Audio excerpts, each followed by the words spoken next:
been worse. So it's more pertinent than ever to reconsider the economic views of Marx. But before we wonder whether his views on capitalism are really right, we need to reconsider his philosophy. To answer these questions, we have Hannah. Hannah, I have some life questions for you. Do you, Joe? Why did Marx construct a scientific theory of how society worked? What did he call this theory, where history advanced in predictable set stages? What an excellent question, Joe. First things first, Marx actually wanted to predict human behaviour, and he thought that a scientific theory would allow him to model human interaction within society. And with regard to the second part of your question, he actually talked about he had a deterministic view of history. I have another life question for you, Hannah. I do. What are the base and superstructure of society? Okay, so let's start with the superstructure.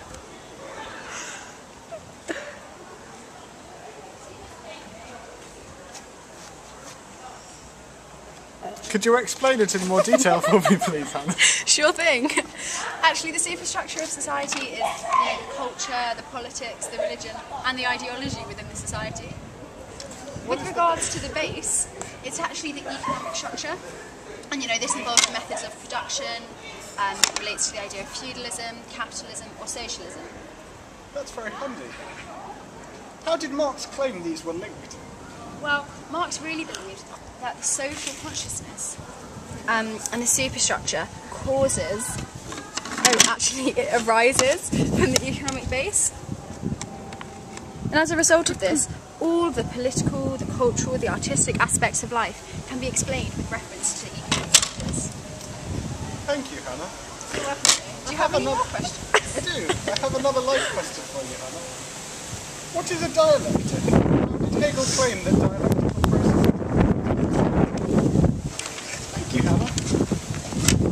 Oh no. Zoom in. That says economic grace. Okay. So, a dialectic is a logical progression of society.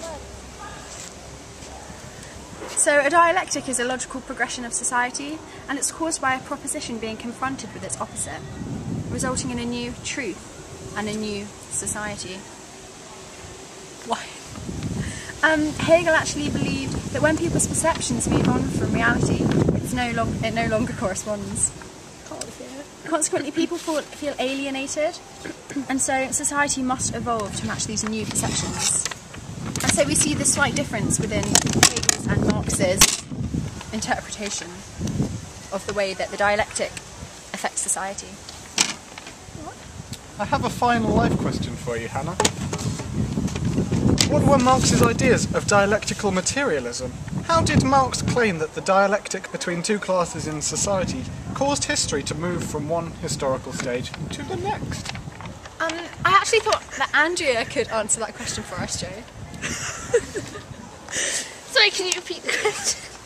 Andrea March, I have a life question for you. What were Marx's ideas of dialectical materialism?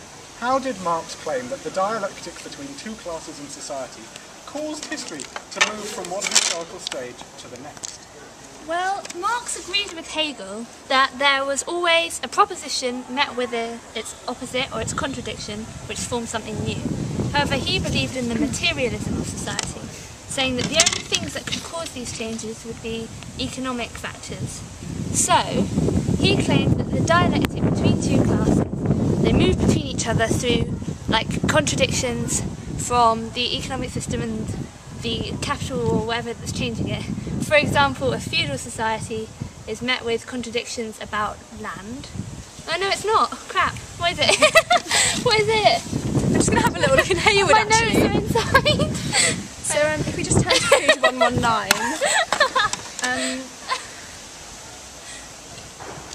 Oh, can we cut?